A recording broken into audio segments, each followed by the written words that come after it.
You're never gonna make it, you're not good enough. There's a million other people with the same stuff. You really think you're different? Man, you must be kidding. Think you're gonna hit it, but you just don't get it. It's impossible, it's not probable, you're irresponsible. Too many obstacles, you gotta stop it, yo. You gotta take it slow, you can't be a pro. Don't waste your time no more. Who the fuck are you? A resolution regarding the Illinois Safety, Accountability, Fairness, and Equity Today Safety Act. Mr. Chairman, Trustee Compass. I move to adopt a resolution entitled, "A Resolution Regarding Illinois Safety, Accountability, Fairness, and Equity Today Safety Act," and demand that state lawmakers own up to the mistakes they have made with the erroneously named Safety Act and get rid of the dangerous provisions of the Safety Act that hamper the ability of law enforcement to pursue and arrest offenders. Second.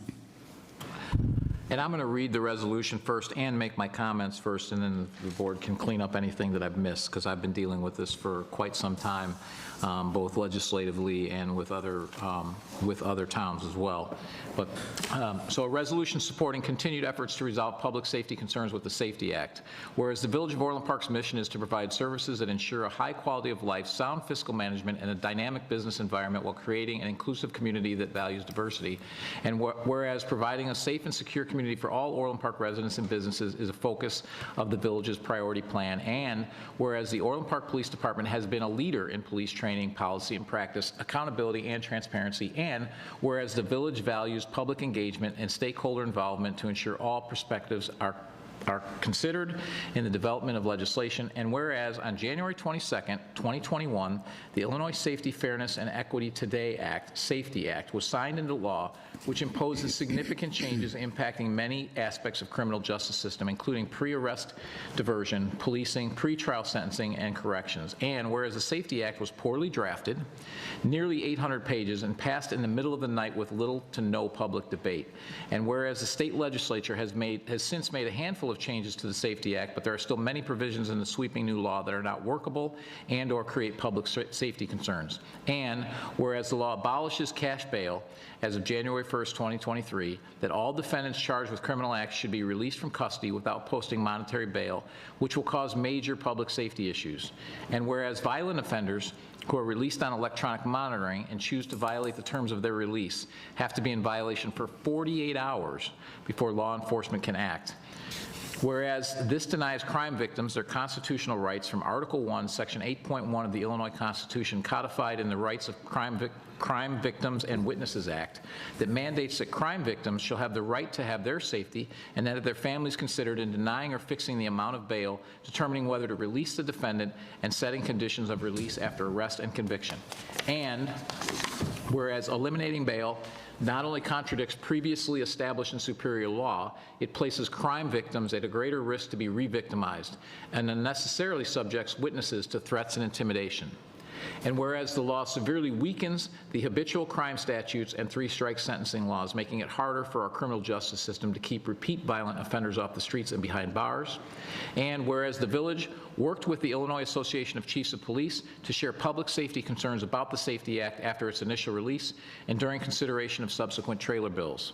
And whereas the village supports certain elements of the Safety Act and has already implemented elements including body cameras and use of force training, and whereas the Safety Act contains several elements that impact the ability of the village to most effectively provide police services, including, but not limited to, unreasonably limiting the imposition of cash bail, unreasonably limiting police officers' discretion to make arrests, imposing unreasonable police certification and decertification standards, and mandating unreasonable custodial accommodations. And whereas this poorly drafted law containing ill-conceived directives would negatively affect the safety of every citizen of our community. And whereas we must stand with the men and women of law enforcement who consistently stand up for us, and we must not allow this law to stand as passed. And whereas there is an opportunity for legislators to continue to work with public safety representatives and all community stakeholders to further amend the Safety Act to address outstanding public safety concerns, and whereas a failure to remove these provisions or repeal the Safety Act prior to January 1st, 2023 will put the safety of law-abiding citizens and police officers at risk. Now, therefore, be it resolved by the President and Board of Trustees of the Village of Orland Park, Cook and Will Counties, Illinois, in exercise of its home rule authority as follows.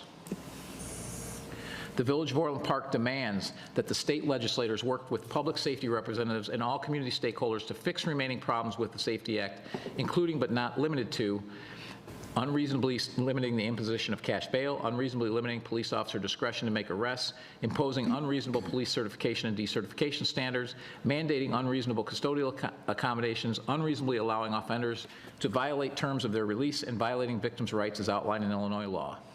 The Village of Orland Park demands that these provisions are removed or that the Safety Act be repealed prior to their implementation on January 1st, 2023. My comments on this: I can't even begin to tell you how dangerous this act is. First, it was passed in the middle of the night with 40 minutes to read an 800-page bill, which is unacceptable. As of January 1st, 2023, the following things will go into effect, and people need to be aware of this. It abolishes cash bail for almost every offense. This includes, but isn't limited to, kidnapping, armed robbery, second-degree murder, drug-induced homicide, aggravated DUI, threatening a public official, and aggravated fleeing and eluding. Offenders released on electronic monitoring have to be in violation for 48 hours before law enforcement can act. They could almost drive to Alaska before we can even look for them. It denies victims their constitutional rights. And keep this in mind, businesses and homeowners: officers will no longer be able to remove trespassers from your residence or your businesses. Someone could decide to live in your shed, and all we can do is give them a ticket. You have to decide what level of force is required to remove them and whether or not it's legal.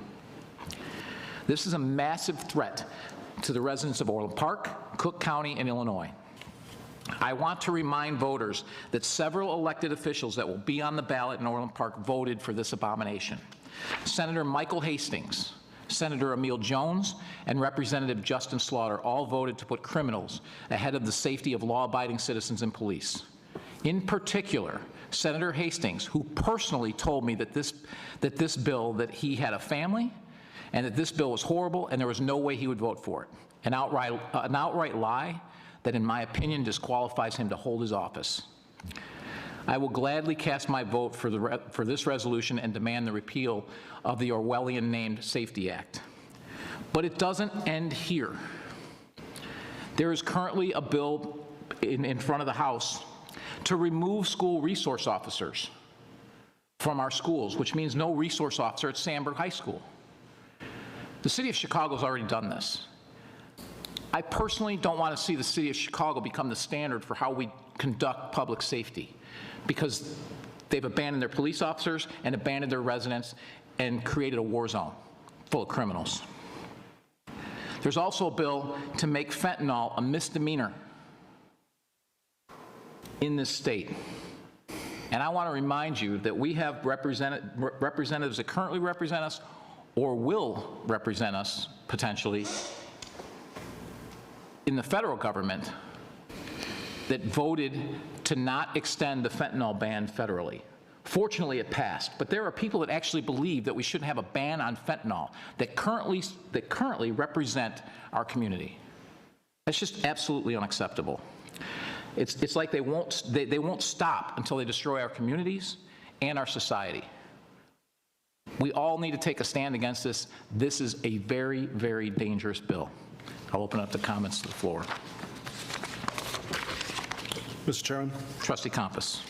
Try to edit my notes in real time. I think to start off, we've said it many times before, but it's always worth repeating. I believe our police department sets the standard of excellence for all others. We're very blessed that we have a very deep well of talented officers committed to serving our village, and that we can so easily promote from within speaks volumes to the training commitment of this department. To the women and men of the Orland Park Police Department, thank you. I hope you know just how much our community appreciates and supports you. But cutting through some of the notes here so I'm not too redundant, I do want to point out on July 4th, the Will County State's Attorney stated that of the 640 detainees in the jail, 60 of which have been charged with murder, all of them will have their bonds extinguished in January due to the new pretrial system. It's not a partisan issue. The Will County State's Attorney that I'm speaking of is a Democrat. The DuPage County State's Attorney recently had similar remarks with the 500-some detainees there. He mentioned the higher burden that prosecutors must prove that the accused is a present threat, not to the general public, but to a specific identifiable person. So let me repeat that. It's not if they hold someone, if they represent a danger to the public. The prosecutor has to prove that there's a specific identifiable person that is threatened. So if a man murders his wife in a domestic homicide, to whom then would they prove that he's a danger then, after the fact? Should he be released?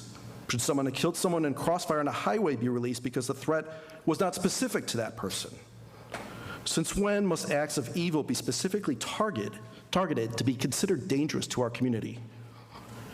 Over the past weekend, there was a viral video of an armed mugging that occurred in broad daylight in Lakeview on Sunday afternoon. I won't kid anyone that if those muggers are caught due to the Cook County system, they'll likely be out, but the new system would guarantee it.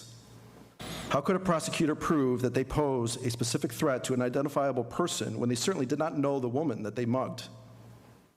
The point of bail is to strongly encourage showing up to court. Today, if the defendant is charged with a felony, fails to show up in court, they're charged with another felony offense, one class lower than the original charge. In January, that becomes a misdemeanor. Yet we're supposed to believe that defendants will show up under this new system. How is this fair to the victims of these crimes? But it's not just felonies. As the mayor mentioned, criminal trespass is going to be reduced to a citation.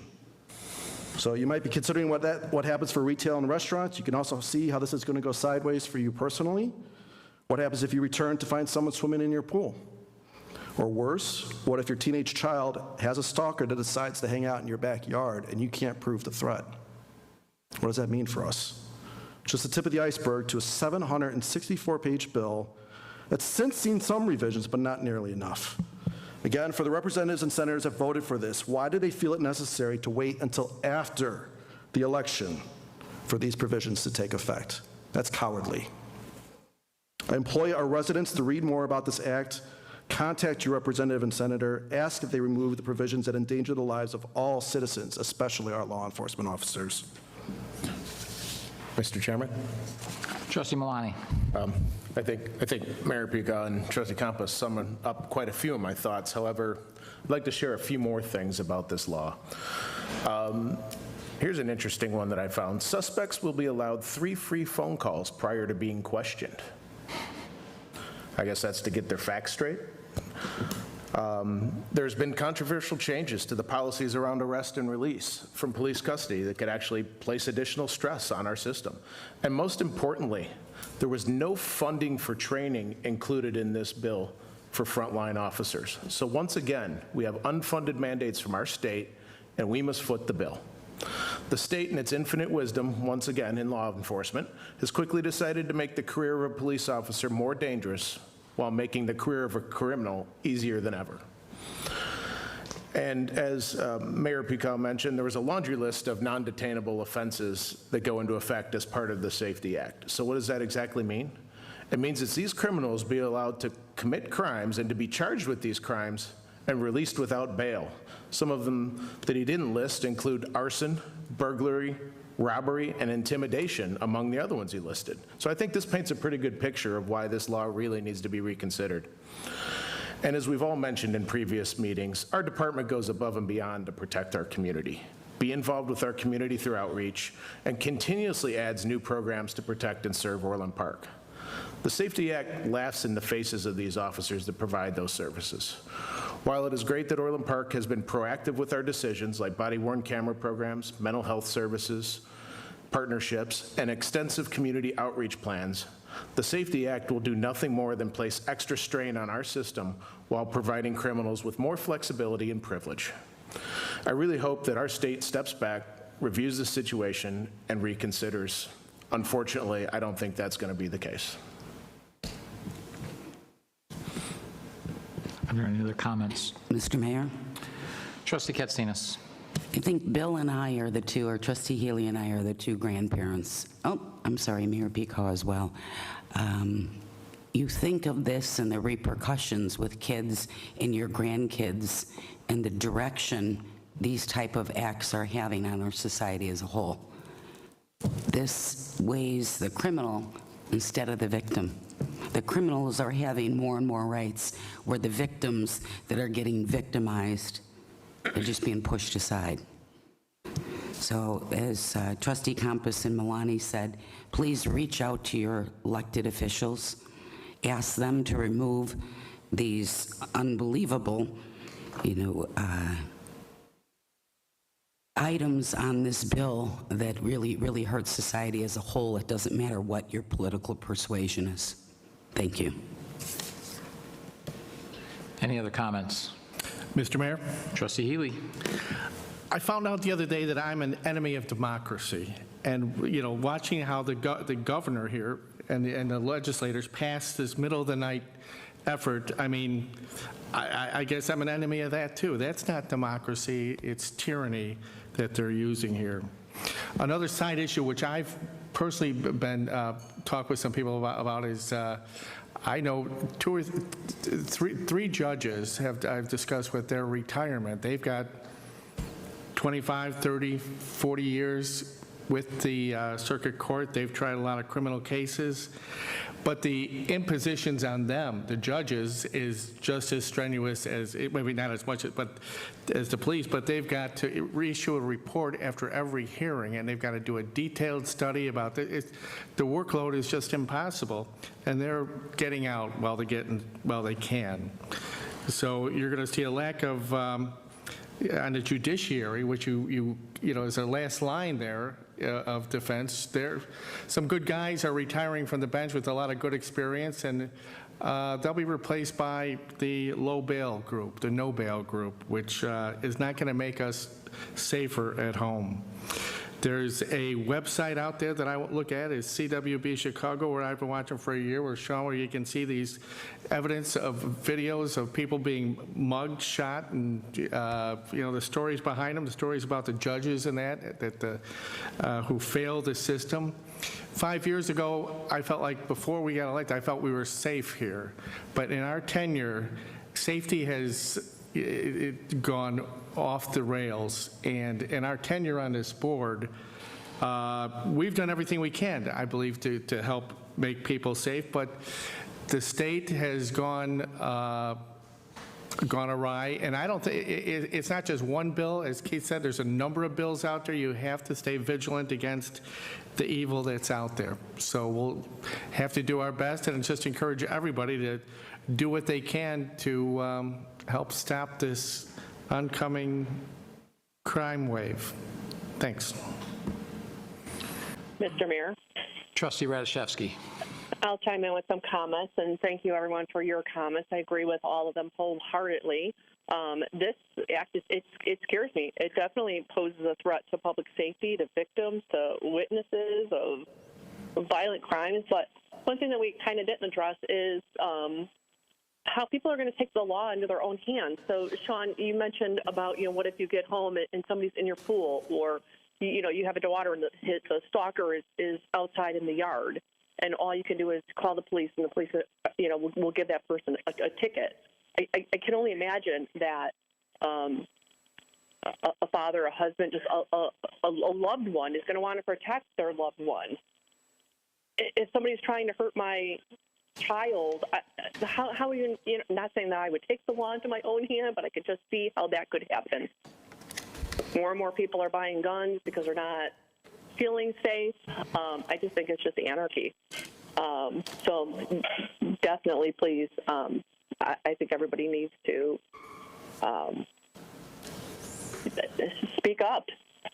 This can't go into effect. That's all. So I'll only clean up the comments a little bit to point out with Trustee Healy is that you are safe here in Orland Park and have been.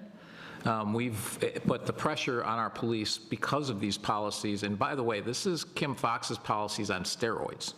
Okay, that's what this is. This is worse than her policies. And with those policies, we have stretched our police department. We have changed how we do things. We do things way differently to keep you safe, and we've kept crime down in Orland Park, but it's not because our police officers aren't busy. We're busier than we ever have been, but it's because of the efforts we made. But to all the trustees' points, going forward, our law enforcement officials won't be able to do that anymore. we'll have our hands tied and we won't be able to do anything to stop these policies. We won't be able, it's not only the Kim Foxx policies, but this is worse. This is absolutely even worse than her policies. So the people, you don't have to rise up and picket and yell. You have a voice. It's called Election Day. Remember all these state legislators and vote them out. Enough is enough. You keep voting for these people like Kim Foxx was reelected, you're going to keep getting the same garbage until, exactly as Trustee Radiszewski said, we end up in a position where we have anarchy and we have people taking the law in their own hands, which none of us want to see. Call the roll. Trustee Compass. Aye. Trustee Katsinas. Aye. Trustee Healy. Aye. Trustee Malani. Aye. Trustee Radiszewski. Aye. Mayor Peacock. Aye. Any non-scheduled citizens and visitors? Board comments. Board comments. Trustee Radiszewski, welcome back. Thank you. It's good to be back. Board comments.